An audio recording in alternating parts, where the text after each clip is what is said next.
Dream interpretation ay ibabahagi ko sa inyo ngayon ang aking tugon mula sa katanungan ng isa natin taga-subaybay. Ito ay isang mabilisang kasagutan lamang sa kanyang tanong. Shoutout po sa iyo. Sana ang interpretasyon na ito ang sagot sa iyong katanungan. At para na din sa inyo dyan na may katulad sa panaginip na ito.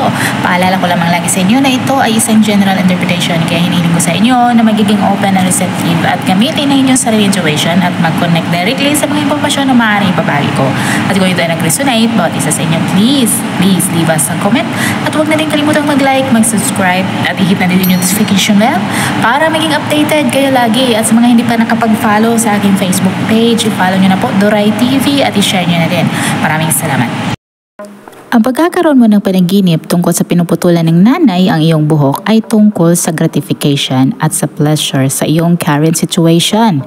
Kailangan mo lang kilalanin ang mga negative aspects sa iyong sarili at harapin mo ito. Ang panaginip ay nagsasaad din ng cleanliness, compassion at properness.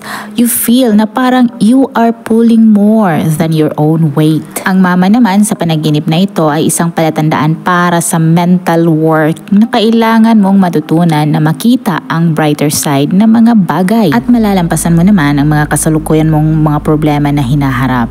Parang something or someone is blocking your progress. Ang paggupit naman ng iyong buhok sa panaginip na ito ay ang mga payo na dapat mong pakinggan or i-consider, habang ang iba naman ay nandyan lamang at hinahanap ka tuwing panahon ng crisis. Kailangan mo din pakawalan ng mga negativity sa iyong buhay dahil ang panaginip na ito ay isang palatandaan ng evil at destruction.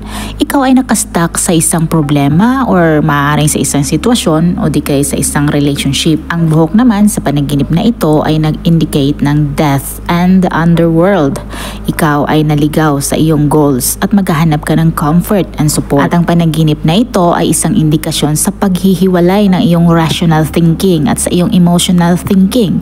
Kailangan mo talaga ng protection. Maaari din na ang panaginip ay isang omen for negative thoughts at sa ideas na dapat mo talagang i-internalize.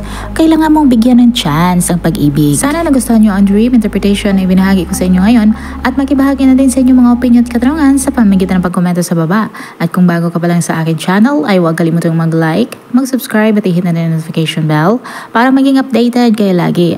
At sana i-follow nyo din ang aking Facebook page Doray TV at i-share nyo na din. Maraming salamat, hanggang sa muli, paalam.